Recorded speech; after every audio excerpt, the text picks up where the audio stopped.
All right, hello. Welcome to our June Purple Chair Chat. My name is Evelyn and my pronouns are she, hers. I'm an education and prevention specialist at Jana's campaign, and this Purple Chair Chat is going to be focusing on gender-based violence in the LGBTQIA community since June is Pride Month. We're going to be talking about some statistics, myths about violence in the LGBTQ community, and ways that individuals, communities, and organizations can all come together to help shine further light on this subject and help LGBTQ folks who have experienced violence themselves.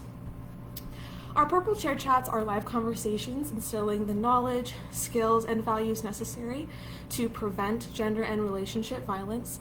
We use these discussions to raise awareness, engage bystanders, promote healthy and respectful relationships, as well as encouraging the development of new social norms, because we're always trying to learn and we're always trying to be better.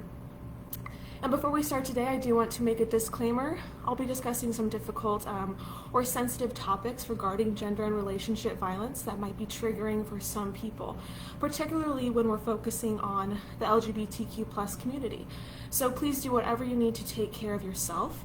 If you're in need of resources or services but don't know who your local advocates are, reach out to us. We'll do our best to put you in contact with those right people.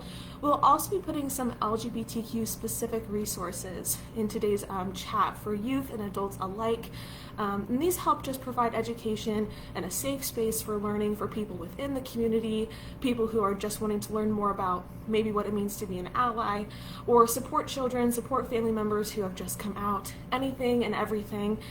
They're fantastic resources. So I think a couple of them that we'll put in the comment section of this video include the Trevor Project, the LGBT Foundation, as well as the normal ones we usually have like RAIN and the National Domestic Violence Hotline.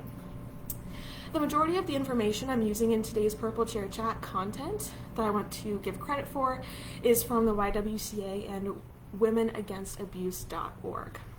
All right. So starting off today, I am going to be saying LGBTQ plus or LGBTQIA a lot in this Purple Chair Chat. So I think it's important that before we continue with this chat that everyone has a clear definition for whenever I refer to the community. So you've probably heard of LGBTQ plus before, but I also mentioned LGBTQIA. People use multiple ways for referencing the community, but sometimes there's confusion as to what all of those letters are actually referencing. So it stands for lesbian, gay, bisexual, transgender, queer, intersex, and asexual. Now, while many people know what the majority of those letters mean, the last two, intersex and asexual, they're less widely known. Intersex means an individual was born with both male and female sex characteristics. These characteristics can include genitalia, hormones, chromosomes, or reproductive organs. For example, someone being born with both a uterus as well as testicles. Now, when someone is born intersex, their legal sex is typically immediately assigned to them by their parents or by the doctor without really taking into account how that individual might feel or how they might want to identify later on in their life or when they get older, which is why it's super important to be respectful of how someone who is intersex chooses to identify, because they didn't have a choice during their childhood. And then some people think the last letter A means ally, but it actually stands for asexual, which means that an individual does not have sexual feelings towards others, or they don't experience sexual desire or sexual attraction. And while allies are so important to the LGBTQ plus community, they aren't actually part of the community itself, which is why it's important to make that distinction about what the A actually stands for. All right, so let's get into some facts and statistics. Sometimes the narrative is that people in LGBTQ or same-sex relationships experience gender-based violence at lower rates, but we know this not to be true. A lot of times this myth stems from the high rate of underreporting, which we will talk more about in this chat as well. As we always acknowledge, sexual assault, intimate partner violence, sexual harassment can happen to anyone, regardless of gender, regardless of sexual orientation or gender identity. LGBTQ communities often represent a direct contradiction to expected or assigned gender roles that we have in society. They don't necessarily fit into relationship molds that we've always been taught about or that we've always seen. And as a result, they're at a heightened risk of gender-based violence. Some sexual assault and harassment might be directed at individuals as a hate crime, specifically because of how they identify, or who they choose to love, who they choose to be with. Other times, abusers might use the victim's status of being out as a way to maintain power and control. Now, you might have heard of this manipulation tactic of outing someone before. Essentially, it's when an abuser knows that the partner has not come out to their family, or maybe their friends, their co-workers, people in their life out of maybe fear of being disowned, fired from their jobs, fear of being looked at differently by their friends, shunned, those kinds of things, but also a lack of safety is a huge component of this, because there are people who are still being killed because of who they love, how they identify, who they have a relationship with, and there are still countries in this world where being gay or being part of the LGBTQ community is punishable by death, legally punishable by death. And so for someone who's in a situation like that or part of that scenario, being outed is just about one of the most terrifying things that could possibly happen. And the abuser knows this, right? So the abuser will threaten to out the partner, knowing the partner would do just about anything to avoid being outed. So it's the ultimate power. It's the ultimate control move. And nearly 1 in 5 lesbian, gay, or bisexual students has been physically forced to have intercourse. And that's more than 3 times the rate of their heterosexual peers.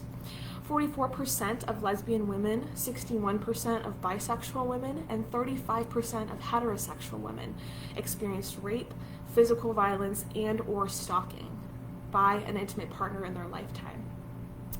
And in a national study by the National Gay and Lesbian Task Force, 19% of transgender respondents have experienced domestic violence at the hands of a family member because of their transgender identity or gender nonconformity. So that's not even in a relationship or an intimate partner, that's by their family members, simply because of how they identify or the fact that they are transgender. LGBTQIA and HIV-affected people of color make up the majority of intimate partner violence survivors. They make up 51%.